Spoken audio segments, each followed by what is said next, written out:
Hello, and welcome back to the channel. Interesting thing happened to me on my bike ride on Saturday, and I wish to talk about that on a different video about some cramping issues. So if you got some cramping questions, start queuing them up. But I want to shoot a quick video, and this is more about descending. And on Saturday, we did 9,500 feet of climbing on a 70-ish type of ride. And I'll link the Strava file down below. But the majority of the climbing is on the way out, right? So we did, 7,500 in the first 40 miles. And one of them is, depending on where you look at the Strava segment, could be a 12-mile climb, a 13-mile climb, 14-mile climb. And as we were going up, someone who had been to my shop the day before, so this was on Saturday, he had been to my shop on Friday to buy brake pads because he said he was going to Palomar. And I was like, oh, it's a good idea to have good brake pads if you're going on a mountain. But I did not realize that the reason he needed new brake pads is because he is, how shall we say, a very cautious descender. So he was like on the brakes going down, and you could tell, right? Because you're climbing up the mountain at 6, 8, 9 miles per hour, and you look over to the downside of the mountain, and this person's not passing you much faster. So you know that that person's going fairly slow. So then later in the day, I looked at his Strava, and I noticed that his average speed, and I have it up in front of me now, for that mountain was, 20-ish, low 20s, like 20, 22 miles per hour. So I texted him and I said, hey, is something wrong? Or, you got to let go of the brakes, have a little bit of fun. He says, oh, no. I want to get down the mountain in one piece. Surfing is my passion like cycling is yours. I want to get down in one piece. That was the line that resonated with me. And I thought, what does that mean? What does that mean to him? And what does that mean to you as a viewer? Now, Palomar Mountain is a very twisty mountain, the first 6, 7 miles, and then it flows the last, 6 miles, just big, wide sweepers.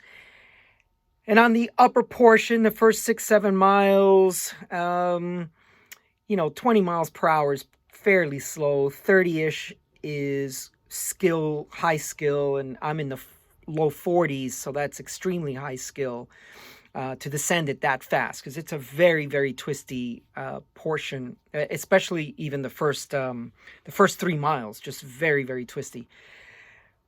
But when he said, I want to get home in one piece or down in one piece, I'm paraphrasing, I was trying to figure out, what does that mean?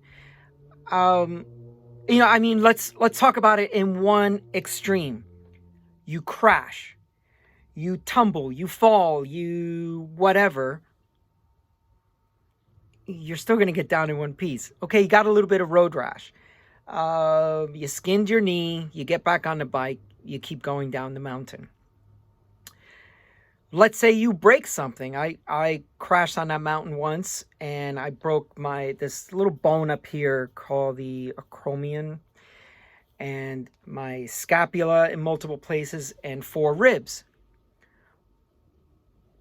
But bones heal. So I don't get it. What's the big deal about crashing? But that's on one end of the extreme. What about on the other end of the extreme? What is it that you fear besides crashing? And so I wonder, has this person had maybe a few descending tips? Hey, this is what you do. You put the weight here, you do this, you lean this way, you do that, you put your feet this way or that way. Is it possible that he's never had a descending class? Descending a mountain is fun. You've been climbing this 14-mile climb, 7%, 8% grade. It's time to have some fun going down. So what is it that you fear? You that are viewing this video, what do you fear about descending a mountain? What has you cautiously descending? And if you are a good descender, what do you think is preventing you from being an exceptional descender? So let's talk about the different tranches of descenders, right? So you have the very cautious, on the brakes the whole time. You have the, hey, I think I got the hang of this. This is kind of fun, but okay, I was going too fast there. And then on the other end of the extreme are the exceptionally gifted descenders that completely enjoy going down a mountain. Like myself, I just enjoy going fast down a mountain. I don't need disc brakes for better braking and modulation and all that nonsense. I want to go fast. And I want to feel the complete leaning over, banking from switchback to switchback and all that stuff. So let's get a discussion going. Let's get some comments down below. I'd like to do a longer format video about this. So what is preventing you as a novice cyclist from maybe tackling an expert level, a diamond or double black diamond descent on the road bike in your local area, or let's say you travel somewhere to ride a mountain? So what's keeping that cautious descender from feeling comfortable with descending? What's keeping that intermediate descender from becoming an exceptional descender? And if you're an exceptional descender, why don't you share some of your tips and tricks down below on what eventually happened that you broke through and you became a confident descender and started having fun. So let's get that discussion going. I'd like to do a longer format video about this.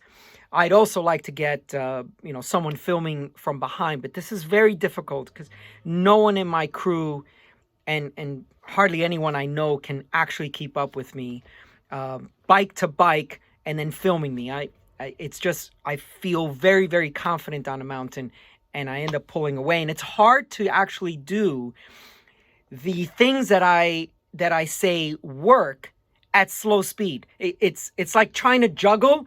You're trying to show someone, this is how you juggle 5 balls in the air, and you're trying to do it in slow motion. It just doesn't work, right? The balls just fall, So juggling has to be done at speed, and so does descending properly to show someone the skill and the technique.